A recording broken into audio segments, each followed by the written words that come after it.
A blind man walks into a restaurant and sits down. The waiter, who is also the owner, walks up to the blind man and hands him a menu. "I'm sorry, sir," the blind man says, "but I am blind and can't read the menu. Just bring me a dirty fork from a previous customer. I'll smell it and order from there."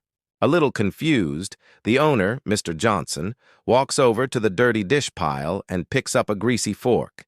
He returns to the blind man's table and hands it to him. The blind man puts the fork to his nose and takes in a deep breath. "Ah, yes, that's what I'll have. Meatloaf and mashed potatoes." "Unbelievable," Mr. Johnson thinks as he walks towards the kitchen. The cook happens to be the owner's wife, Linda. He tells her what had just happened.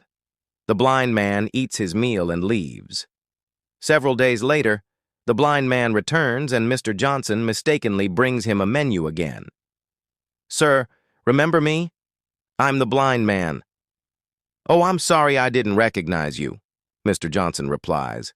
"I'll go get you a dirty fork." He retrieves a dirty fork and brings it to the blind man. After another deep breath, the blind man says, "That smells great. I'll take the macaroni and cheese with broccoli." Walking away in disbelief, Mr. Johnson tells his wife Linda that the next time the blind man comes in, he's going to test him. The blind man eats and leaves. He returns the following week, but this time Mr. Johnson sees him coming and runs to the kitchen. He tells his wife, "Linda, rub this fork on your panties before I take it to the blind man." Linda complies and hands her husband the fork as the blind man walks in and sits down. Mr. Johnson is ready and waiting. "Good afternoon, sir. This time I remembered you, and I already have the fork ready for you." The blind man puts the fork to his nose, takes a deep whiff, and says, "Hey, I didn't know Linda worked here."